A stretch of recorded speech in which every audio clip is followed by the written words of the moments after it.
Olá, bora falar de um assunto que pode parecer super técnico, mas que na prática, no dia a dia da advocacia, faz uma diferença gigantesca. A estabilidade da decisão de saneamento e quando começa o prazo para recorrer dela.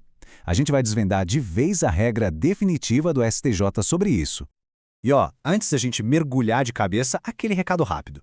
Se esse tipo de conteúdo ajuda, o apoio de quem nos assiste é o que nos move. Então, já deixa o like, segue o canal e compartilha, porque isso faz nosso trabalho chegar a muito mais gente. Valeu? Bom, para a gente entender esse rolo todo, nada melhor que um caso prático, né?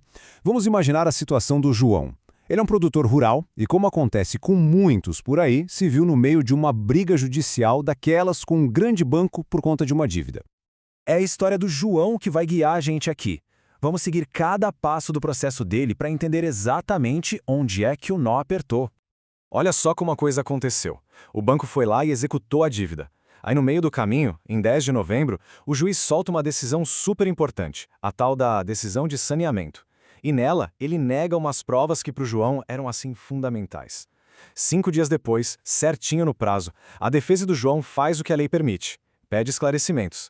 Só que aí, quase um mês depois, vem a resposta do juiz e ele simplesmente rejeita o pedido, falando que era só uma mera reconsideração. E aqui, pessoal, está o pulo do gato. É o texto da lei. O artigo 357, parágrafo 1º do Código de Processo Civil é a peça-chave para resolver esse mistério. Ele é bem claro. Depois do saneamento, as partes têm 5 dias para pedir esclarecimentos ou ajustes. E só depois disso é que a decisão se torna estável. Guardem bem essa palavrinha, estável. Ela é crucial para tudo o que vem a seguir. Bom, com essa negativa do juiz na mão, não sobrou outra alternativa para o João a não ser levar a briga para cima, para o Tribunal de Justiça. E é aí que a trama fica ainda mais interessante. Então, a defesa do João entra com um recurso, um agravo de instrumento. Mas o Tribunal de Justiça nem olha para o que ele está pedindo.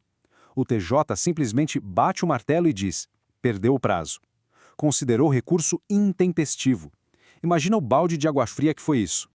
E aqui a gente chega no coração da disputa.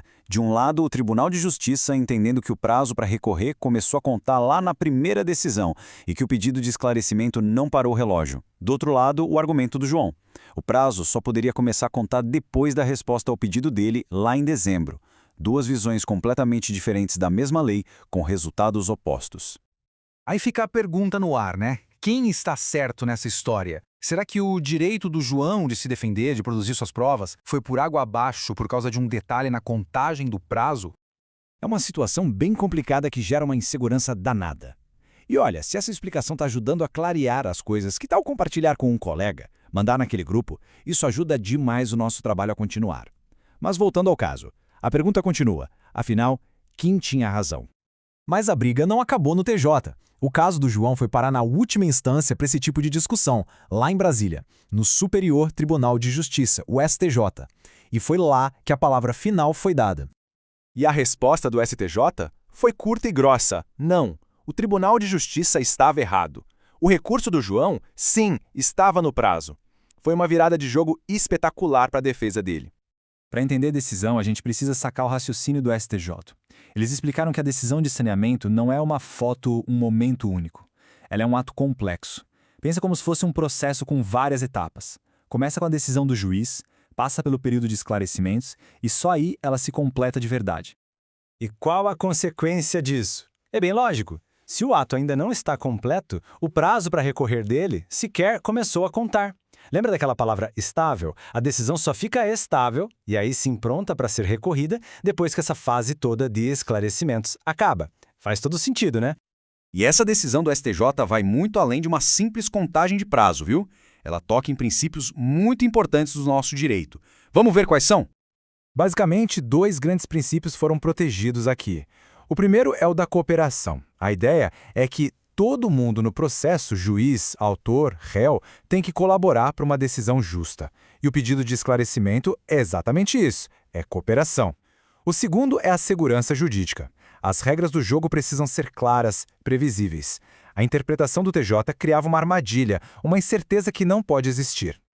O STJ foi além e pensou no efeito dominó que a decisão errada causaria. Se a regra do TJ valesse, o que aconteceria? O advogado, com medo de perder o prazo, nunca mais ia pedir esclarecimento. Com isso, a cooperação no processo iria para o espaço. E o resultado final? Mais recursos diretos, o que entope ainda mais o judiciário. Ou seja, ia ser pior para todo mundo. Ok, depois de toda essa história, vamos resumir. Qual é a regra definitiva, aquela que a gente precisa guardar na cabeça? A regra de ouro está aqui, nas próprias palavras do STJ. O prazo para entrar com agravo de instrumento só começa a contar depois que a decisão de saneamento estiver estabilizada. Simples assim. Ou seja, depois que o juiz responde aos esclarecimentos, ou, se ninguém pedir nada, depois que o prazo de 5 dias passa em branco. Para não restar nenhuma dúvida, essa tabela deixa tudo preto no branco. A visão errada, a do TJ, era uma cilada. Soltou a decisão, o cronômetro já está correndo. Já a visão correta, a do STJ, é a que faz sentido e protege todo mundo.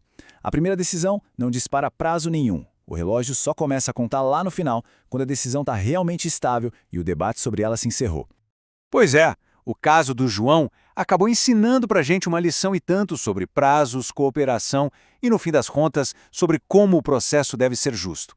Gente, muito obrigado mesmo por acompanhar esta análise até o final. Espero de verdade que tenha ajudado a esclarecer esse ponto. E para quem curte consumir conteúdo em áudio na correria do dia a dia, não se esqueça de seguir o Direito Cash lá no Spotify.